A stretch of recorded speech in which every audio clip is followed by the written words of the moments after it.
Hi, Dan Acre, Ops Manager, Ontario Regiment Museum. One of the comments that was made so far is that we have a lot of vehicles very close together, and it's sometimes difficult to see the entire vehicles.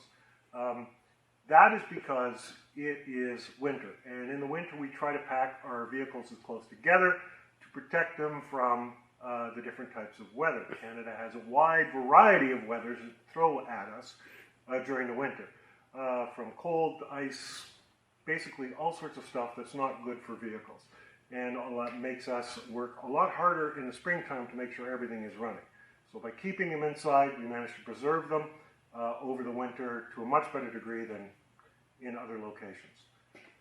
So we're going to talk a little bit. I talked a little bit about family, so we're going to talk and continue that, and we're going to talk about the AVGP.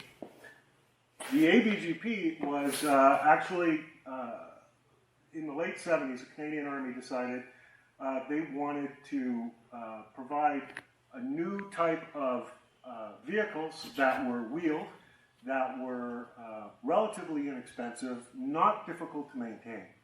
And so what they did is they used a design from Switzerland called Moab, and then they started manufacturing them here in London, Ontario. And this is the first one of that series. So right behind me is the Cougar. The Cougar was the fire support version, or tank trainer or tank substitute.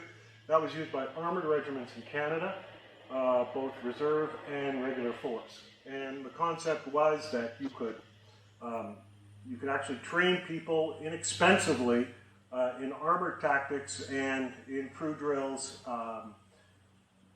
And the vehicles are much easier to maintain and much cheaper to run. So the basic vehicle is actually a very good vehicle. It's got a turbocharged diesel engine. It's got power steering, power brakes.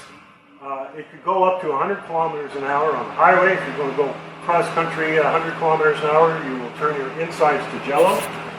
So you see it's four-wheel drive or six-wheel drive. You have that option. Originally they were amphibious. They had a trim vane in the front, propellers in the back. However, that turned out to be less than optimal, so they were decertified, and the trim vanes were removed and the propellers were removed. So here we have the Cougar, three-man crew, same turret and gun as the Scorpion, and the driver in the front. Really good vehicle, very fast, very agile, especially out west. However, when you get into mud, wheeled vehicles are not as good as track vehicles. This is the first of the three vehicles in this family. Thank you.